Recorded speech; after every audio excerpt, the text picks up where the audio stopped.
Bismillahirrahmanirrahim. Assalamu alaikum and Ramzan Mubarak.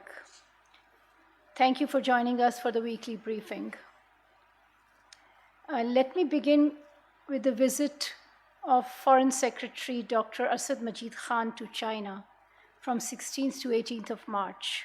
He called on China's State Councillor and Foreign Minister Qin Gang and held meetings with Vice Foreign Minister Sun Weidong and with Chairman Sitka, Lu Chuahui. On the 18th of March, Dr. Asad Majid Khan and Vice Foreign Minister Sun Weidong co-chaired the third round of Pakistan-China bilateral political consultations. The two sides reviewed the entire spectrum of bilateral relations and agreed to expand and reinforce political and security cooperation, bilateral trade, economic and financial cooperation, cultural exchanges, tourism, and people-to-people ties.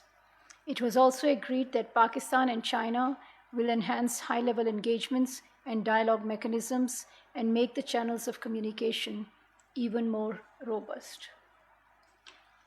The two sides reaffirmed their commitment to China-Pakistan Economic Corridor and agreed to remain engaged in expansion of CPEC, including on participation of third parties to enhance regional connectivity and cooperation. Pakistan and China will further strengthen dialogue and cooperation in multilateral platforms.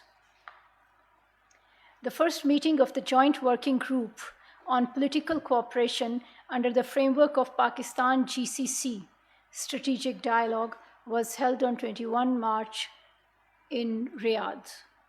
The dialogue was co-chaired by Additional Foreign Secretary for the Middle East, Ambassador Rizwan Sheikh, and Assistant Secretary General for Political Affairs and Negotiations at the GCC General Secretariat, Dr. Abdul Aziz. The two sides discussed free trade agreement between Pakistan and GCC and exchanged views on regional and global security, counterterrorism, and Islamophobia.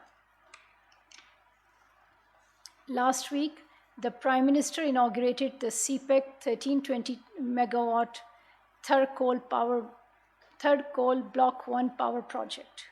This $3 billion project harnessing third coal has created over 8,000 job opportunities.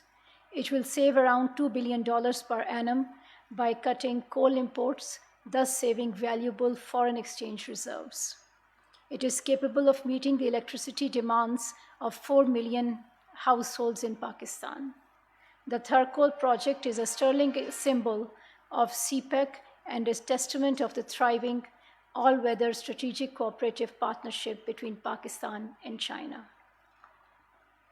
Last week in Srinagar, in Indian illegally occupied Jammu and Kashmir, India's National Investigation Agency arrested senior journalist and human rights defender Irfan Miraj. We are concerned about the safety and well-being of Mr. Irfan Miraj and dozens of Kashmiri journalists and human rights defenders, including Khurram Parvez, who are under incarceration in prisons across IIOJK and India. They are prisoners of conscience who are being victimized for shining a spotlight on the dire situation of human rights and fundamental freedoms in IIOJK. We urge India to bring an end to the suppression of journalists and human rights defenders and to its policy of stifling freedom of expression and assembly in the occupied territory. Pakistan will continue to raise its voice against these grave and systematic human rights violations in IIOJK.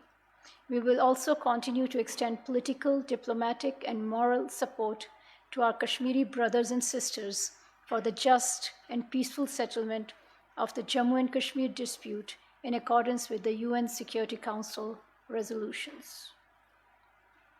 Now, coming to upcoming diplomatic engagements. Pakistan-Malaysia bilateral political consultations will be held next week in Kuala Lumpur. Agenda includes discussion on political, security, and military cooperation, trade and investment ties, cooperation in science and technology, health, tourism, and culture. The two sides will also exchange views on the regional and global developments, including in Asia Pacific region, climate change, and Islamophobia. That concludes my opening remarks. I thank you and I open